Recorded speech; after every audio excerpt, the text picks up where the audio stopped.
Hey everyone, welcome back, and today let's solve Leetcode problem 407 titled Trapping Rainwater Part 2, right? So effectively this really just is the 2D version of the kind of original classic trapping rainwater problem, and it's kind of just like a harder version of that because we're working in a different dimension now, right? We're working in a 2D elevation map here. We're basically just kind of analyzing how we actually think water behaves in 3 dimensions, that is. Right? So in example 1, kind of just to kind of quickly gloss over how this problem kind of is structured, effectively we're simply just returning the volume of water in units that our kind of structure or model design can trap after it fully rains, right? So here, effectively, the total water that's kind of enclosed by the structure of the shape would be these two kind of columns here and this column here, which would give us a total value of 4, right? Effectively, the water is going to be trapped between these blocks, basically whatever blocks are kind of enclosed to trap the water in them, and we effectively have two small ponds of 1 and 3 units trapped, right? And so the total would be 1 plus 3 or 4 total kind of units of volume of water that's trapped. In example 2, a little easier to digest here. Effectively, we have a kind of just nice cube, or rather, cubic design here. Basically, the way this is structured is the enclosed part is going to be what traps water, and that's going to be this kind of hole here that's enclosed by these 4 sides, and that's going to have a total kind of volume of 10. Right? So for the constraints here, we see that the m and n values, or the number of rows and columns, basically the dimensions of our design is going to be between 1 and 200, and any value in our height map itself is going to have a value between 0 and 2 times 10 to the 4th power, kind of just telling us what the problem statement is, kind of just confirming what the problem statement said, and just giving us, okay, we have pretty decently large values to work with, although 200 itself isn't too large, and so we don't need to have like a logarithmic or like linear runtime complexity because 200 isn't really that large of a input time constraint. Which brings us to the main kind of observations that we really need to make to solve this problem and to how to actually calculate how much rainwater we can actually trap after it fully rains. And kind of like the main observation that I want to get to really understand and kind of make while solving this problem is that we know that water is always going to flow from the higher ground to the lower ground. And we know that water can only be trapped if it's surrounded by walls that are taller than the water level, right? That's kind of like the definition of how water is actually validly enclosed, if you will. And a good way to think about it is basically just thinking about a swimming pool. We know that the water would stay in because the walls around it are higher than the water surface. And that's kind of the key kind of observation to make when keeping track of where water is actually enclosed and where it can actually kind of serve as a valid enclosement spot for it to actually be trapped based on its surface level value versus the walls around it value. Right? And the kind of crucial insight to make there is that to actually determine if a cell can trap water or not, we have to basically look at the minimum height of all of the boundaries that surround that water. And the reason why is because the water is going to escape through the lowest boundary point. You can think of that as kind of like our bottleneck, right? Also kind of how like a swimming pool or a dam works, right? If there's one weak point in the dam, the water is going to overflow there, right? That's basically our bottleneck, right? And so algorithmically and in terms of actual code or software, the way we're going to really approach this is using a priority queue. And in Python, this is also known as a min or minimum heap. And we're also going to combine this with a BFS or breadth for search approach. Basically, the main kind of again, insights really make here is that we have to start from the outside boundaries and we have to work our way inward in the design, and we always have to process the lowest height cell first, and that's how we kind of just find our bottleneck and determine if water can actually be enclosed there in that specific cell and by how much. And the final kind of observation to make here is that the outer boundary cells that can never trap water themselves because they have no walls on at least one side, and so we have to basically just use them as our starting point, and that's why we work from there inwards in our cell. Right? So algorithmically, how is our solution going to be really structured here for this problem's solution? Effectively, like we kind of glossed over like a couple of seconds ago, we're going to be using a minimum heap in Python is what it's called to always process the cell with the minimum height first. That's why we're kind of prioritizing the minimum height cells. And we're also going to use a visited set or a Boolean array, if you will, to track which cells that we've already processed. And we're also going to maintain that water level variable simple integer that's just going to represent the minimum boundary height as we actually move inward through the design. And as we actually process each cell, we're simply just going to explore its 4 neighbors, which would be the 4 cardinal directions of up, down, left, and right.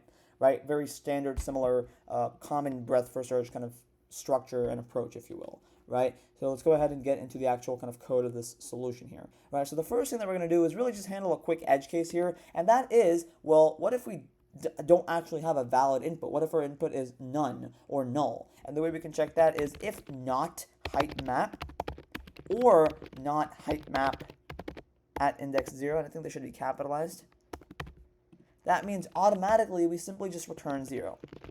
We don't store any water because this is just our quick edge case check, right? We're simply just verifying that our input isn't actually empty or none in Python, because if either the height map itself is empty or the first row is empty, we obviously can't trap any water, right? So you have to kind of just make that quick observation before we actually start getting into the main logic of your code, because if either one of these conditions are true, we don't really have full or fully valid inputs, and so we immediately return 0 because we can't actually trap any water in an empty grid, right? And that's only if our edge case is actually true.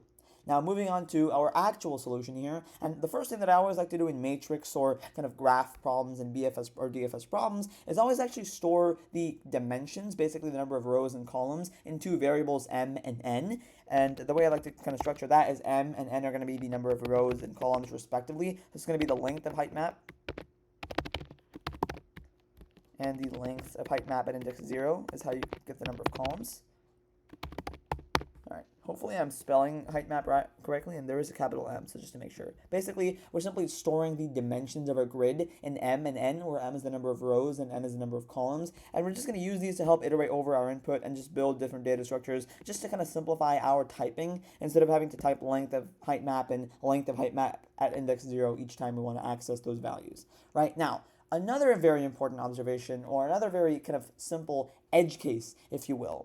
If the number of rows or the number of columns is less than 3, again, because of the way this problem is structured, because we're actually trapping water and we need at least 4 walls, we have to immediately return 0.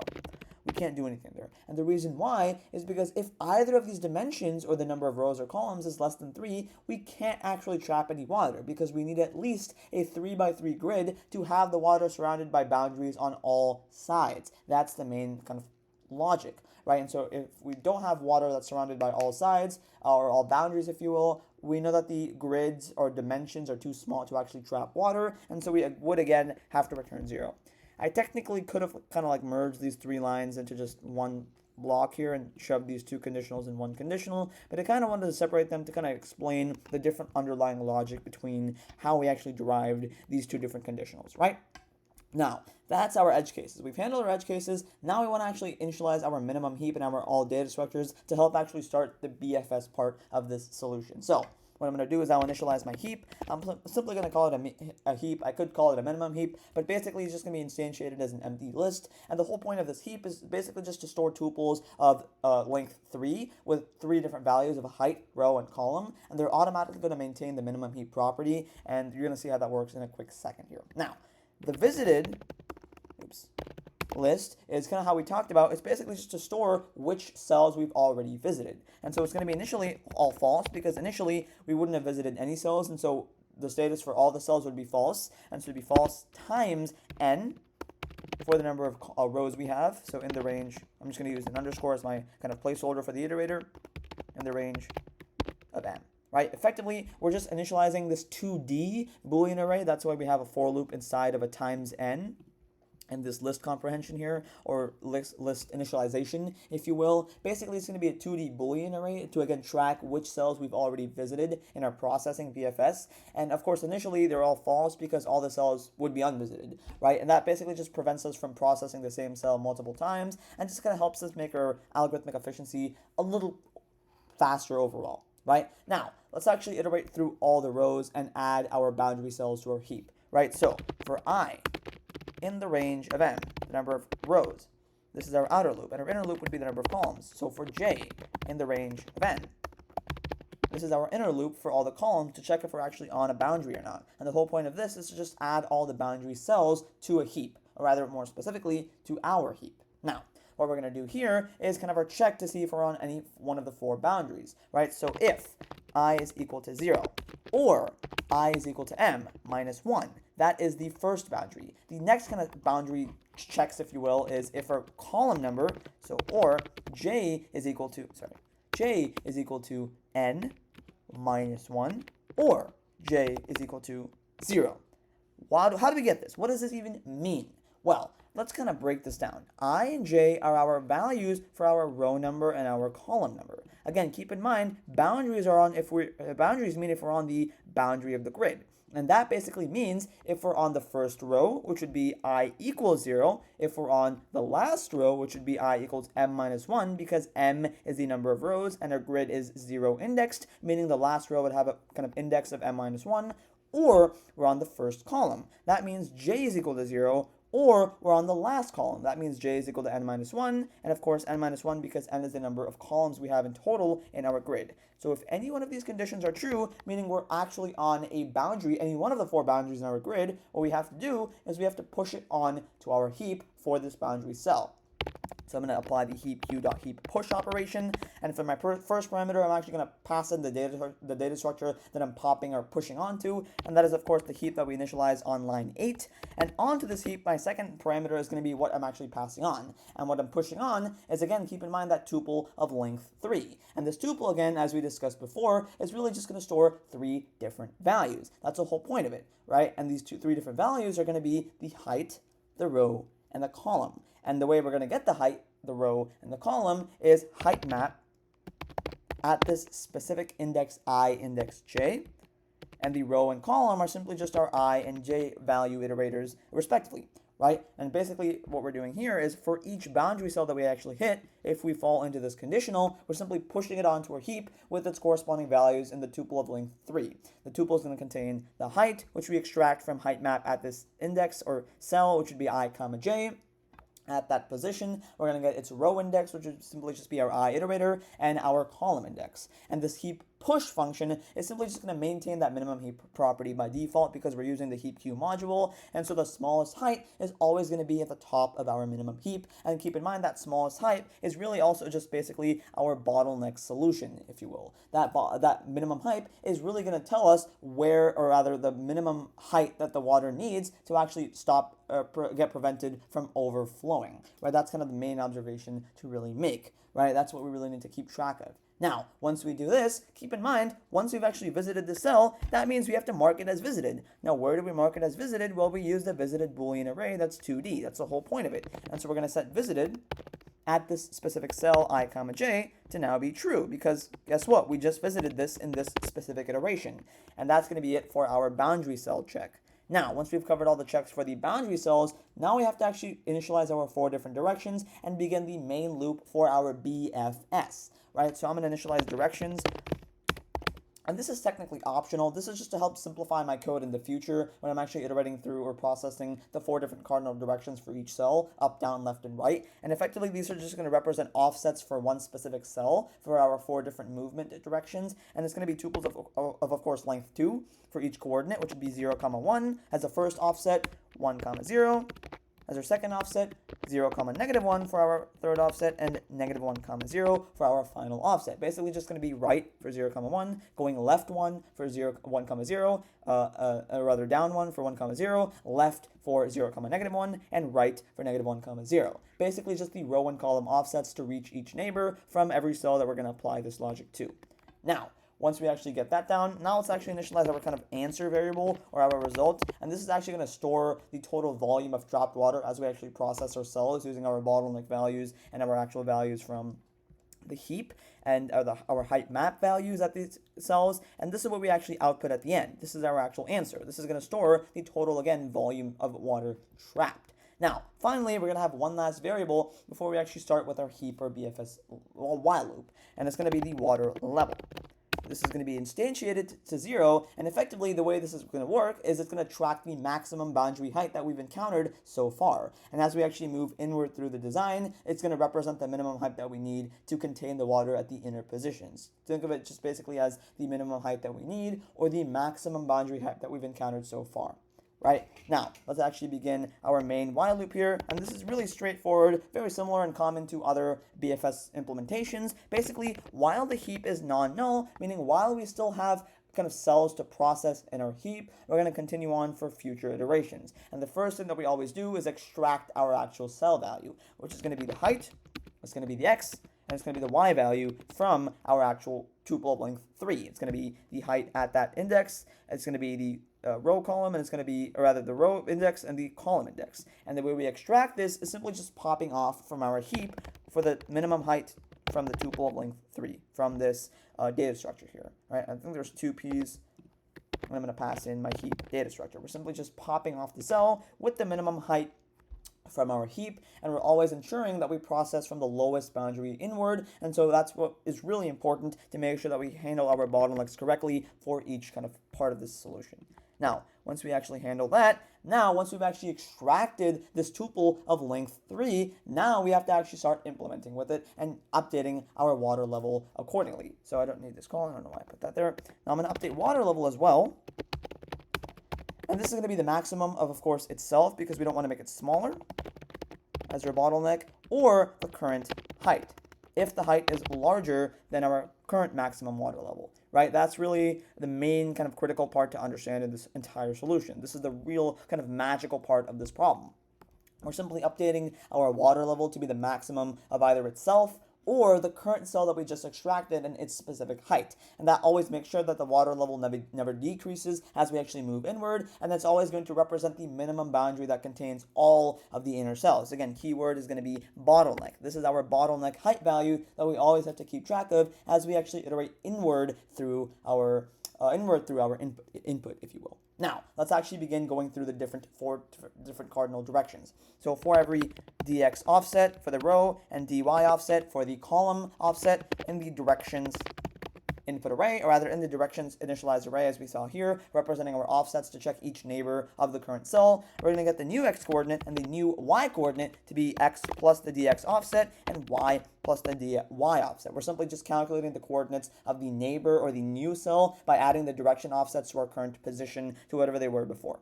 Now, once we actually calculate our offsets here, this is what we have to check is the main kind of validating part. If we haven't visited this cell yet, this new cell specifically, this neighboring cell, and it's actually within bounds of our input, we can mark it as visited and then continue to process it and update our result. And the way we do that is if this neighboring or new x coordinate is within bounds, so if it's at least 0 and it's less than the number of rows we have, and the same logic for the column coordinate,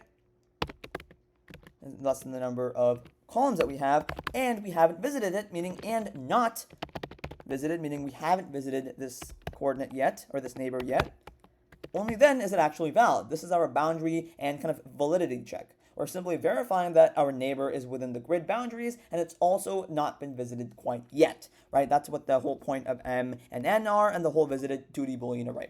Now, if we haven't done this yet, we can then mark it as visited. So visited at nx and y can now be marked as true.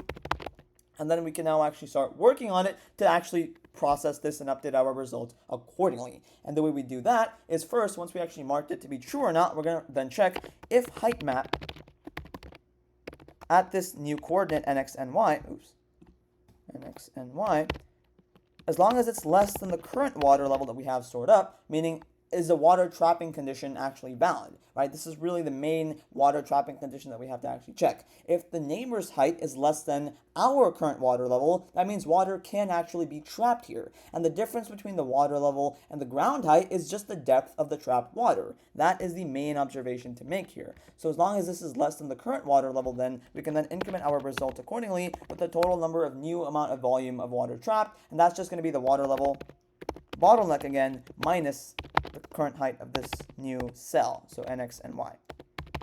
Again, keyword is bottleneck. We're simply adding the trapped water volume to our result, where that trapped water volume sum is basically just going to be the difference between the water level or the boundary height and the actual ground height at this specific position, which would be height map at nx and y. And finally, the very last thing that we have to do is actually push it onto our heap to process in the future. Otherwise, we run out of cells to process. And so we're going to push onto our heap. So heap q dot heap push. Oops. I'm hoping I've spelled this right. We're going to pass in the heap as our first parameter. That's actually the data structure that we're going to push onto. And our second kind of parameter is going to be that tuple of length 3. It's going to be the height map at this cell. So height map at nx and y. Oops. Nx and y. Our second kind of parameter is going to actually, did I format this correctly? I think I did. Our second parameter is actually going to be the actual cell, or nx, for the row index, and the column index, so ny. And finally, once we actually process this heap entirely, once we run out of cells to process, meaning we exit this while heap is non-null while loop, we then return our result at the end to actually represent the total accumulated water volume that can be trapped in the entire design for all the bottlenecks across the entire input. So unless I made any syntax errors here, this should be accepted and this should be a valid solution. So let's go ahead and verify that. Okay, let's go ahead. Okay, so very dumb spelling mistake here. This should be visited, not visisted. You know, I make very silly errors in spelling like this quite often. Again, probably very silly mistake here. Let's go ahead and see what I did wrong here. Plus equals water level minus height map. Yeah, so this should be height map, not just height. That's another very silly typing error here. Let's go ahead and see if it works now. Okay, let's go ahead and see what the error is here. Okay, let me just rewrite this. I probably just had a very simple. So we're going to push onto the heap, and then the actual value. So it's going to be height map at nx and y. It's going to be our nx, and it's going to be our ny. And now let's go ahead and try this, see if it works. Might have to put this entire thing in parentheses. Maybe that solves it. Or maybe I just put this. Yeah, let's go ahead and see if that works. Hopefully it works. Okay, let's go ahead and see what the error is here. And just feel, oh yeah, so this should be heap queue. That's what the error was. We got to put a queue there. That's my bad. Let's go ahead and verify this.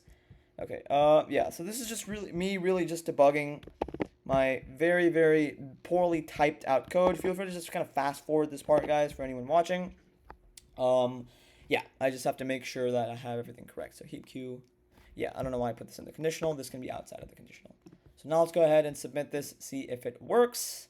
And as you can see, this really is just about as efficient as you can get it to be. So on a high level, how are we really solving this problem? Now that we actually verified that it did work, right? It took a little bit of debugging, but it does work, as you guys can very clearly see. It beats 55% of users and 32% of users in terms of memory, respectively. So how are we actually solving this problem? Effectively, we're simply just building layers from outside in. That's how we're kind of approaching our input. And a good way to imagine this is imagine you're just standing outside the elevation map. We're going to start painting from the lowest points on the boundary, and we're going to gradually work our way inward. And at each step, we're only painting areas that are actually reachable from where we currently are at that specific iteration or at that specific cell. And by always processing the minimum height cell first, we're always making sure that we're always working with the correct water level.